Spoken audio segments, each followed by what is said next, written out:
be like this big. So what I'm going to give you today is a system of taking what you get from your coaches and putting it into your play, okay? It's not necessarily something that you can use all the time in your matches. Part of it you can use in your matches, but basically this is something to take the basics that you get from your coaches and make sure that you're actually using that when you play tennis, okay? It's a fallback system when you're in your match and things are falling apart. You can use this as a fallback system to get your game back together, okay? And I'm going to just give these handouts out and go over it with you, and I'm going to lose that piece of paper. There you go. Good job. Yeah, exciting. So just kind of hand these out on the extras. Where's College? He's dead now. Is he? Yeah. No, that's On a trip. We're on a trip. You got ran over, getting divorced, or Minnesota. having a long breakfast. Huh? Like Oh, a yeah. told me he's So gonna her go. cat, she's never done the camera before, but no big deal. oh, that's Okay. Hi, Mom. Good. Okay. Good. So, the situation is, this is a system called point projects, okay? And what point projects are is, this guy's shivering. He'll be dead soon. Okay? You get a lot of stuff from your coaches, keep your eye on the ball, get your feet set, all that stuff that you do in your drills, but you don't always necessarily do that when you play in matches. The big emphasis now in tennis is what's called game-like situations. We want you to put you in your drills into game-like situations. In game-like situations, you play drills where it's like you're in a match. Okay, so we have you working on overhead, but you play for points. That's game-like situation. In this situation, I have what are called point projects. To start with, I'm going to talk about the warm-up. Okay, the analogy here is you get in an airplane, you're a pilot. The pilot gets in the plane and goes, okay, let's check the gas. Okay, oh yeah, I have gas. Good. Let's check the air pressure. Got that. Let's check the fuel line. Got that. Let's check the flaps. Every time you've been flying a plane for 30 years, you still check the air pressure, you still check the gas, you still check the flaps. You check everything every time you go out, because every time you go up in the air, it's only bad when you come down. So the thing is, you always go through your procedure. When you get out on the tennis court, you've just gotten out of class, you've just gotten out of school, you just had lunch, you've been doing other stuff. When you get on the court, you want to establish your tennis game. Okay, you're doing a new thing now. All of a sudden, you're not in class. You're doing something new. So you've got to establish your game, number one. Your game is the most important thing. The only thing you have control of on the court is your game. So the first thing you're going to do is check the flaps, check the oil, check the gas. So for me, what that is all the basics that your pro tells you when you start to learn. Can anyone remember something you've heard 1,000 times from your tennis pro? Anything? What? Move your feet. Move your feet. Okay, we got one. Move your feet. Could you write that down on her sheet? Okay. Actually, I'll write it down. Here, can I borrow your pen? Move your feet. Oh, she's frozen. What is this, winter tennis? Okay, anything else? What's that? Up and over? Yeah. Up and over. We're just going to do this for like 20 minutes, and then you'll all be frozen, and it'll be cheaper to feed you. Anything else? What? Eye on the ball, what? Do you remember anything else? Yeah. Go home, look up common sense in the dictionary. Go home, look up comments. That won't be good for your warm-up. Anything else? When you were 6 years old, what were they telling you? Stay with the ball. Stay with the ball. Keep your eye on the ball. Eye on the ball. Hit it. Wait a second. Bend your knees. Hit it seems pretty basic. Anything else? Is good. Okay, that's enough. Okay, for me, it's eye on the ball, number one. Okay, then I work on a quick turn. I want to make sure that when the ball's coming over the net, I'm making a turn right away. I'm not waiting and going, I got plenty of time. It hasn't got to the service line yet, dude. No, I'm going to make my turn right away. Third thing, I work on feet set. I actually have my feet set when I hit the ball as many times as possible. Then I work on hitting the ball out in front. Okay, I like to make contact out in front. So that's something I want to establish early when I get out on the court. Another thing I work on is height over the net, trying to get good height, get the ball deep, working on a split step, trying to get the split step into my game more. These are things I work on. When I get out on the court, I'm going to establish these things. For some of you, you want to get out on the court, say, okay, move your feet. Okay, stay with the ball. Okay, what you can do is 10 hits with each of these. So what I've given you here is a sheet of paper. I don't want you to really to write on. I want you to take it home and Xerox it and have a number of copies. Okay? If you wrote on it, it's okay. If you don't have a copier, you can take ours. Okay? He has one in the back, you know that's not working. Anyway, the point is, you can write down what your warm-up points would be. If you're an airline pilot, what are your checkoff lists? Okay? Write these points down so that when you go out in the court, you're going to establish, okay, I'm going to get my feet set every time I hit the ball. Hit 10 balls doing that. Or maybe 5 balls. 5 or 10 balls doing each one of these things. My first thing is, I watch the ball. A lot of people watch the ball, check in on it as it comes over the net. Oh, I saw you. It's okay. I'll get back to you. Okay, I saw you. I'll be right there. And then they're working on something else. You got to watch the ball all the way. Hello, the whole time watching the ball. Difference in intensity between somebody who is kind of vaguely hitting the ball and someone who's really hitting the ball, a lot has to do with the amount of attention they have in that ball coming close. If you're watching the ball in the last 5, 6, 7, 8 feet, there's a lot of focus on that ball. There's a sense of security. You can hit it a lot better than if you just check in on it now and then. Oh, I know where it's going. I'm going to run now. I'm going to hit. So establish these things. What I want you to do today is, even in your head, come up with 2 or 3 points that you're going to use. We're going to go out. You can spend about a half an hour. You're going to be going out in the court as if you're going to play a match. You'll be on a court with 4 people, but you pretend like it's a match. It'll be like a singles match. You're going out. I want you to come up with 2 or 3 things that you're going to establish, that you're going to use to establish your game when you get on the court. You're not worried about the other person. You're saying, am I here today? Excuse me, am I here? Do I have like my forehand, for example? Do I actually have like a backhand or not? So you're going to go out and you're going to establish feet set. And you're going to hit the ball. You're going to try and watch the ball, everything, but you're going to only work on feet set. You take this big, complicated situation, you're going to break it down into pieces, focus on the pieces one by one, put it all back together and play a match. Okay? So what I'm talking to you about here is a way to make your tennis better where you're not going to need a coach. You're going to become your own coach. Okay? You're going to take the stuff that the coach gave you, and you're going to take those pieces and warm up. Okay? That's what point projects are in your warm-up. Okay?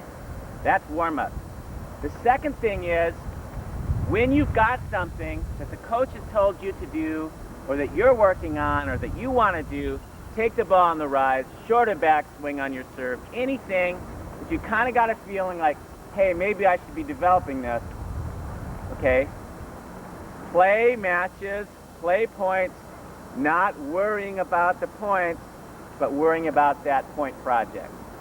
Take the project into a practice match. For example, we talked about, on the serve last week, taking a short backswing, okay? So whatever, you can get a shoulder turn. So it doesn't matter, you're playing somebody serving to you. Yeah, you want to win the point, but all you're going to focus on is, I got my shoulder turn. Now, you might lose the point, but you're going to give yourself a pat in the back if at least you got your point project accomplished, which was, I turned my shoulder. I don't feel so bad. So I was playing, you know, Sampras. He has a pretty hot dog serve. Point is, give yourself something you can definitely accomplish. Okay, come hell or high water, I'm going to turn my shoulder. So what if he served over there? Turned my shoulder, wrong way, but, you know, that's part of it, okay? So the drill is, break it down into pieces. So this is the way to take stuff that you hear from your coaches and put it into your play. Because what you do in practice is what you fall back onto when you're in a match. You go into a match, you don't all of a sudden get better. You might get excited, more pumped. but you tend to eventually end up on the level that you established in practice, okay? So in practice, when the coach tells you something, or when you come up with an idea, say, I want to get up to the net more, make that your goal. The goal is not to win the point. The goal is to be better, okay? If you're better and better, you're going to win more points. You can desire to win the point, but you don't have control over the point. You have control over yourself. The thing is, on the tennis court, take control of yourself, number one. So what you do is you get out and establish these things. So once you have control of yourself, yeah, sometimes the other person's going to hit a hot dog shot. Yeah, sometimes the sun's going to be in your eyes. Yeah, sometimes the wind's going to blow the ball.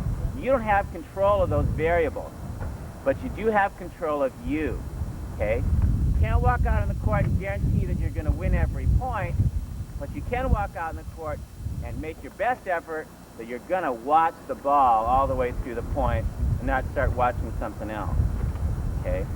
So you have control of you, puts you in a powerful position. So that's warm-up, and that's also how to take your practice stuff and put it into like game-like situations. Now the next thing I give you here is a practice match and a real match. And I kind of went over a practice match. You're playing somebody, but the thing is, their agenda coming out is, oh, I want to play, I want to win. Your agenda playing a match is, yes, to win, but every match should go into your overall career plan of getting better, okay? So when you play a match, there's purposeful match play, there's purposeful practice. You want to use this practice to get better at something. The other person's out there trying to win. You're going to win, want to win too, but use the match to establish something. Try and get better at something, okay? So go out with a plan. Today, I'm going to work on my serve. Today, I'm going to do something new that makes me a little better, okay? Makes me a little better tennis player. So don't just be kind of neutral. Well, I'm here, I showed up, so that's all I need to do. I mean, I'm like here. You know, have a plan. You got to take charge of your own little tennis career, which is getting bigger and bigger. You got to start becoming your own coach a little bit because there's no coach out there on the court with you. So that's a practice match. Then you go into a real match. Whether you know the person or not, you can have an objective, okay? The objective might be, I'm going to do my split step today. I'm going to get up to the net more today. It's better to have very specific things than very abstract things. You don't want to go, I'm going to do better against Susie this time. That doesn't cut it, okay? Especially if you're a guy, you're in the wrong tournament, okay?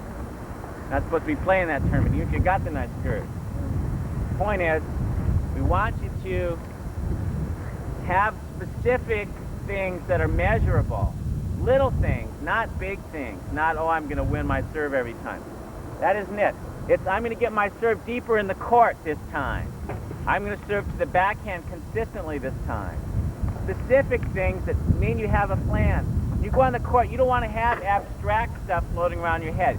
You want to have specific goals that you can accomplish. Win or lose, you can accomplish. You look at Arantxa Sanchez, there's a woman who is happy often, win or lose. If she played well, she's happy. She really did her best tennis and got beat by somebody who was hot that day. She doesn't feel bad because, man, I did great today. Somebody else was, you know, but maybe I'm number 3 in the world. I don't feel too bad, okay? Well, you know, 2, fine. Anyway, the point is that then then she's going to beat people on Sundays. All of a sudden she wins, the big tournament. So stay around. So that's the 3 things I wanted to show you here that you fill in, okay? Now, I want to go over these other 2 boxes just to give you a picture of how this fits into the larger picture of your approach to a match and your approach towards competition in general, okay? The first thing, I'm talking about your match day procedure, and this is just something I use when I'm going to matches, going into tournaments, which I'm still trying to do, and I wish I was still in the 16 so I could do something important, but I'm working on it. Okay, the thing is, first thing I say, pre-visualize excellent play in detail. This is called visualization. You've probably heard of this, but this visualization means seeing yourself doing well, imagining yourself doing well. You might think it's, oh, well, daydreaming, and it is. But the fact is that if you visualize yourself doing well, you tend to do well. If you go into the match not having thought about it, oh, I'm here now, then you just kind of react to whatever happens. Oh, there's a lot of other people here. Oh, we're playing doubles, okay. It's kind of vague. But if you're in the morning, you're about to play your match, you kind of imagine, okay, today I'm going to play really good tennis. Yeah, it's like your mind is a computer. It's called GIGO. I don't know if you heard of this GIGO. Anybody heard of GIGO? Garbage in, garbage out. Garbage in, garbage out. You got a computer background a little bit? This is a computer term. Computer is not brilliant. You put garbage into the computer, garbage comes out. Okay? Your brain is a computer too. Your mind is a computer. You put nothing in, nothing comes out. You put garbage in, garbage comes out. You put in the program in the morning. Okay, mind, how many people saw Star Wars? What'd you do, die? I think she was pushed off the back. Did she fall asleep during this talk? I want to know. I've never been this boring before. Did you shove her? No, I didn't. Slime.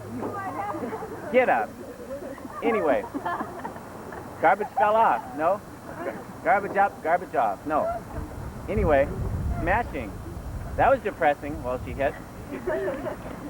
Now, Shelly's going to catch you next time. If you catch her in the rush. Okay. Situation. Garbage in, garbage out.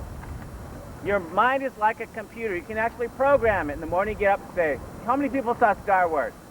Anybody? Okay, remember they're pulling up to the Imperial troopers in their little golf cart, and they're going, these are not the droids you need. Oh, these are not the droids we need. We can go. Oh, we can go. Point is, you tell yourself, your mind, that you're going to play well that day. Your mind is an innocent computer. It says, okay, I'll play good. The mind, if you tell your mind, I don't know how I'm going to do today, the mind goes, I don't know either. You go out and you play kind of I don't know tennis. Okay? So we talk about pre-visualization. I'm going to explain what this is. You see yourself, you watch yourself in a movie, playing really well. That's nice. You see yourself playing well. But the powerful form of visualization is not to see yourself playing well. It's to see as if you're inside your head watching it. In other words, if you want to visualize the movie, pretend you are the camera. Okay? That you're watching yourself. You're seeing the picture of your ball going over the net. If you're doing visualization on yourself playing well, don't watch yourself running around. Imagine being that person, okay? Feeling it, hitting the ball really well, just like you would if you're on the court. Seeing your ball clearing the net, going deep in the court. This is a very powerful tool, okay? If you girls snuggle up a little bit and you guys just try and act hot. Snuggle up with that little girl, she's frozen. Okay. Okay, so that's my first point. Another thing is you should have a goal in tennis.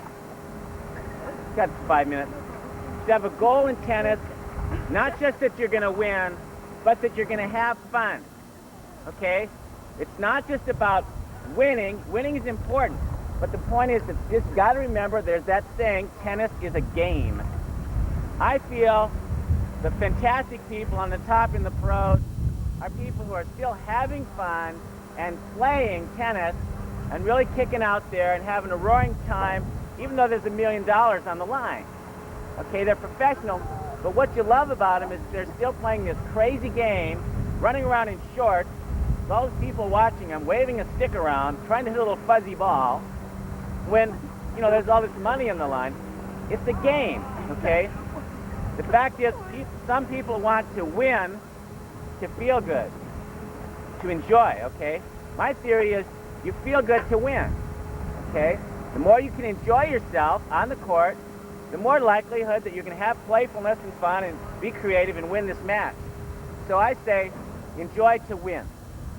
Have a goal before you go on the court that you're going to not only win, it's great to win, but a much higher goal is that you're going to feel good. You're going to have fun. You're going to really go for it, kick out, okay? So if your goal is higher than winning, which is that you will actually feel good about playing tennis, you'll feel good about yourself, you have a fun time, there's a good chance you're going to win too. But if your goal is simply to win, come hell or high water, whether you're dying, hate the whole thing. It's a big stress. You don't want it to be like that. You want to go for more than just winning. You want to really feel good, okay? So have the goal and imagine that you're going to play tennis and feel really good today, okay? It's not enough just to get out there and sweat and die and crawl over up to the net and you won. Great, who cares? You're dead, you know? So have fun playing tennis. Try and remember it's a game. The other third point is set your match plan. Have these objectives going into the match. Do your warm-up, do your checklist, okay? And then you're going to also gather information from your opponent. Do they actually have a backhand? Maybe, are they left-handed or right-handed? Oh, which are they? Okay, get that information. Don't be hitting to their forehand for a set and go, oh, excuse me, you're left-handed. Wow. Okay, that happens, okay? Gather information. Give them some high balls, give them some low balls, see how they do. But set your game, then, talk to your opponent. Then when you actually play, you can do this visualization too. You can, before you're hitting the serve, have a plan where you're going to hit the serve. And imagine that ball going exactly in that place. It can happen. It's like magic. You say, okay, I want to see this ball going in, and you imagine it going in that place. It's amazing how many times that will actually happen. Same thing with your serve return. Don't just go, I'm going to hit over there. In your mind, play this little movie. Turning, hitting the ball over there. Okay, that can have an effect on getting it in. Okay? Another thing is, when you're playing, don't just go by the score. You got to monitor things. I talk about mood and breathing and water. You monitor how you feel. If you're starting to feel really down and really, out of it, you want to breathe real deeply. Okay, you want to take some real deep breaths. And I'll tell you a little secret. You want to breathe through your nose. The reason is, you're breathing through your nose. This is what opera singers, people that need a lot of breath do. You get oxygen in the lower parts of your lungs. And so you get a lot more oxygen exchange. So you want to breathe through your nose, in and out, real deep, in between points. And this recharges the system. Different ways of getting energy. You need to get energy through breathing, through proper food, okay, through proper rest. On the court, you can't eat a lot, but you can breathe properly, reestablish. If you're breathing real hard all the time, you need more oxygen. Okay, the other thing is water. People tend to get dehydrated on the court. You get dehydrated, your thinking gets fuzzy. You need to have enough water. Take water on the breaks. Don't underdrink. You need enough water, okay? You want to feel good all the way through the match. You're feeling creative and fresh at the beginning. You want to keep feeling fresh toward the end. So you monitor those things. Check in on yourself. How do I feel? I don't know. I'm winning, but I don't feel very good. Get some water. Take some deep breaths, okay? When you make a mistake, don't get ticked. It's not about getting ticked. It's about learning something. When you make a mistake, you probably did something wrong, or you were pressured in some way. So gather information. Learn from your mistakes. Every little mistake is like a little tennis lesson. What happened here? People say you can't do that, but you can gather information. If you're consistently losing points, you want to make an adjustment in your match. And that's where you can fall back to one of these point projects. You can say, okay, I'm getting hammered on the forehand a lot here. I'm going to try and get a shoulder turn quicker on their serve. You can use these point projects a little bit in matches. We don't really intend for this to be part of your match necessarily, but if your game is falling apart, don't get mad. Get back to you. Go back to these basics. Establish the basics. Usually when things are going wrong, you're in an emotional state. It doesn't help you to be mad or get ticked or anything. What helps you is get back to the basics.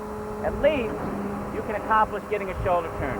At least you can accomplish getting the shot out, hit out in front. When things are falling apart, put the building blocks back together by using a point project here and there. For example, I'll focus on hitting the ball out in front. I may not win the point, but I'm going to hit the ball out in front. If I'm missing a lot of serve returns, I'll focus on getting a shoulder turn. I'm in the middle of a match, I'm focusing on a shoulder turn. I may not win the point, but I'm going to feel good. At least I got my shoulder turn. Lots of times, I do that shoulder turn, I get a much better return, and I do win the point, okay? So these are things you can fall back on, okay? The other thing I talked about is being your dream coach, okay? And I don't have a lot of time to dramatize this, but what's your name? Roman. I need to borrow you now. Okay, come on up. Okay, Shelly's gonna show. We're gonna dramatize this for you here. Okay, Roman, no. Okay, so you're gonna have to help me. Shelly's on that side, Roman's here. Now here's Roman, he's out on the court playing a point. Go ahead, hit a ball, Roman. No, he missed it. What did he do? He missed the ball, right? Missed the backhand, okay? Now here's these two coaches, go ahead. No, even though you missed the ball, you moved well up there. What we were working on earlier was your footwork. So you really moved well to the ball. That was good to see. I like the way you're cutting into the ball and taking it on the ride. Roman, you totally suck. I can't believe you missed that backhand. Okay, hit another ball. Oh, let's try some other stroke. Okay, you're using your body really well on that forehand. I like the way you're racking your body and moving together. It's really good. It's okay, Roman, but you lost the point. I can't believe it. I mean, why are we even here? Go ahead.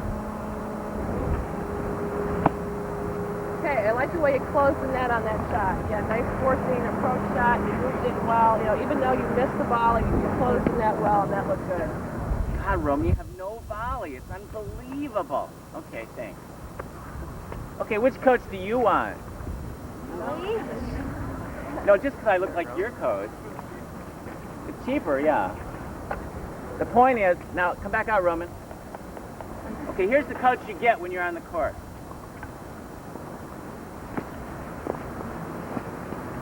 Yeah.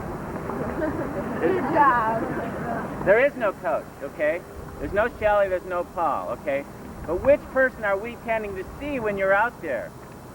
Okay, which coach are you going to be when you're on the court? How many times do we see you guys hitting a ball and going, you suck, you're no good, I can't believe you did that, okay? If you had a coach like that, that person would be fired right away. You couldn't stand with some adult telling you you're no good. Why are you doing that, okay? What you need to do when you make a mistake, when something happens, it's either the other person hit a phenomenal shot, in which you can applaud them fine, or there's some technical error that came up. Be a good coach for yourself, okay? You got to be supportive for yourself. You got to talk positively. You got to stand up straight. You got to give yourself positive feedback and say, you know, you may have missed that ball, but you'll get it next time, and probably had to do with you didn't bend your knees or something fun, okay? You're going to learn something. Don't waste those opportunities. You hit a great ball, congratulate yourself. You missed the ball, oh, that's interesting. I missed the ball. Wow. Unbelievable. Amazing. What happened? This is totally bizarre. I missed, okay, you must have been, oh, that's right. I didn't bend my knees, okay? So the point is, at some point you got to pull away and become your own coach. The moment you step on the match, you're out there, you're alone, okay? Be a good coach for yourself. Learn something. Don't let those mistakes go by and just say, oh, well, missed it. It's going to happen, but you might learn from it, okay? So the way to use this is when you're playing a match, and these last 3 points are, when you're in a close match, you want to raise the level of your play. You can play on many different levels. You can play on a lower level, a middle level, high level. If you're playing somebody who's on a close match, think, how can I play better? I must have some better tennis in me. What can I do that's better? I'm going to execute a little better. I'm going to make a quicker shoulder turn. I'm going to take the ball a little sooner. Use whatever you've got that you've learned to play a little bit higher. You're playing somebody on your level at 6'4", 6'4", 7'6", a type. It's like you're too close, man. You want to be head 6'1", okay? If it's that close, you got to go to a new level. You can actually take your game to a higher level if you decide to do so. And the way you do that is execute one of these point projects. If you're behind, you want to counterpunch, get your technical up a little bit, and make some adjustments. If you're ahead, don't have your goal be to stay ahead. Have your goal be to get even better. If you're doing fine, you're ahead, fine. But don't stop, because they may figure out your game and start to get you. The point is, if you're ahead, use it as an opportunity to play even better. See how good you can get in this match. final box here is talking about attitude towards competition. I used to have a problem playing singles because I always felt sorry for the other person. It's better for me to play doubles because I felt sorry for my partner. Well, if he loses, he'll feel bad. It's probably worse than those guys, okay? So, I mean, nice guys, you know, I was finishing last a lot of the time, which is okay, but everyone likes you kind of, you dog, you know. What I have like a different attitude now. The first point is use the opponent. The opponent is there for you to use. The opponent's there for you to use to get better. They're there to help you get better, okay? It's a free lesson. They're going to hit with you. Your overall plan is win or lose, I'm going to improve in this match, and eventually I'm going to kick your butt, okay? Because I'm on my way up, okay? I'm getting better. Every match, it's not about whether I'm better than you. Just today, any day, you can win or lose. But the point is, I'm moving up in my career, tennis career. I'm getting better and better. So I'm going to use you to get better. What's the lesson you're supposed to learn from every person you're playing? They're trying to teach you a lesson. The lesson is, you got to be able to get low balls, or you got to get high bouncing balls, or you got to hit with a dinker, or you got to hit with a power hitter. What's the lesson you're getting in every match? Okay? What if the person you're playing was actually you? What would you be trying to teach you in this match? Okay? If you were somebody trying to make your game better, and it was you playing you, what lesson are you trying to teach yourself? Have the goal of excellence, having fun. When you play somebody who's worse than you, the phrase I use here is destroy the weak. Okay? Don't give them anything. If you lose to somebody who's worse than you and you know it's happened, you don't give them anything. The thing is, you want to play your best with everybody because they need to be inspired to get better. Okay? If you don't give them your best, they're not inspired to get better. Okay? The best thing you can do is destroy anything weaker than you, so they're inspired. They're your age. They can come up to your level. You're not any older than you are. Okay? If you're playing somebody stronger than you, you're gonna wear them down, try and work on them and see if you can't win. The other thing is to give your best no matter who you play. And the other thing is, I don't like to hear this stuff, oh, I won my serve, you know? You should win every game. Win all the serves. Okay, they're all open. Start at the beginning, love, love. Okay, go for every game. You want to win like 6-0, 6-0. You don't have to give away any of the games just because they're serving. Just makes it convenient. They have to hit the first ball. Okay, so that's an overall overview. Point projects you can use in practice. You can use in warm-up. You can use in matches. I thank you for your attention. That's it. Any questions? We're going to put you out in court now, and we're going to go to the progressive warm-up. We want the people on the south side over here to start up at the net during the warm-up. Okay, now listen up. I'm going to give you a court to go to. All right, Melissa, Courtney, Ben, and Carrie, I want you guys to go to court 3. All right? Karina,